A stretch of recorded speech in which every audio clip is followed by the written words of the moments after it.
their jobs properly. Undermanagement is costing organizations a fortune every day.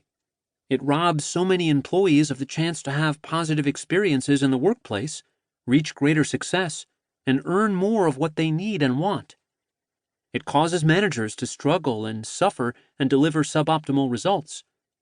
It sours dealings with vendors and customers, and it costs society in so many ways. Undermanagement is not a household word like micromanagement, but it should be because its impact makes micromanagement look like a molehill. The undermanagement epidemic. Hiding in plain sight. Back in 1993, I started investigating the work attitudes of Generation X, born 1965 to 1977, those of my own generation who were then just entering the workforce. Companies started inviting me to speak at their conferences, train their managers, observe their operations, interview their leaders, conduct focus groups with their employees. At first, I was focused exclusively on generational issues. I'd go into a company, interview their young employees, and then hold a seminar with the leaders and managers to share what the young employees had to say. It was usually the same basic story. Your young workers feel like they don't get enough direction from their managers. They want more training. They want more support and guidance. They want more coaching. They want more feedback. I didn't realize it then, but the Generation Xers were really telling me that they were being undermanaged. Like clockwork, one or more of the experienced workers would say something like, "Son, welcome to the workplace. We all want someone to hold our hand, and nobody is going to do that for you. When I started out, it was sink or swim every step of the way. If nobody told you what to do, you figured out what to do and you did it. Then you waited for your boss to notice you. No news was good news. If something went wrong, then you'd hear from your boss. Over time, you earn some seniority and the system takes care of you. It's no different now. These Generation Xers need to do what we all did. Pay your dues and climb the ladder." What these experienced workers were really telling me was that undermanagement had been the norm for as long as they could remember. Although undermanagement was hiding in plain sight right before my eyes, it took me years to really start tuning into the problem.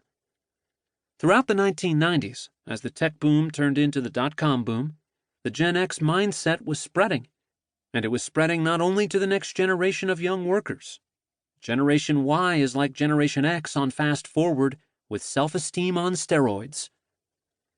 By the time the dot-com boom went bust, it became increasingly obvious that what had first appeared to be a Generation X thing had become the mainstream employee attitude.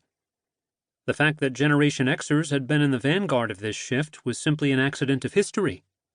Something much larger was happening. The traditional long-term hierarchical employer-employee bond was morphing into a short-term transactional relationship.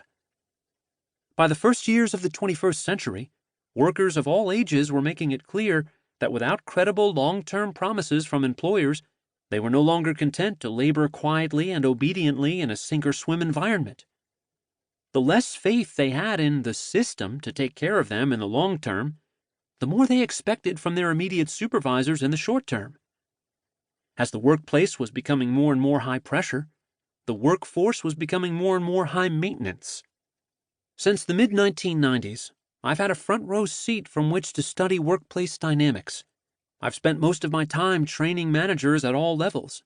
Tens of thousands of managers, from CEOs to frontline supervisors in just about every industry: retail, healthcare, research, finance, aerospace, software, manufacturing, the public sector, even nonprofits, you name it. Managers' successes thrill me. Their failures break my heart. Their challenges are my challenges. I've spent so much time behind the scenes in so many organizations that I can tell you this. Most problems could be avoided altogether or solved quickly by a highly engaged hands-on manager, by a boss who accepts her authority and the responsibility that goes along with it. This is the boss who says, "Great news, I'm the boss, and I'm going to try really hard to be a great one." Unfortunately, highly engaged managers are rare. Frankly, most bosses are not so great. Many struggle to be better.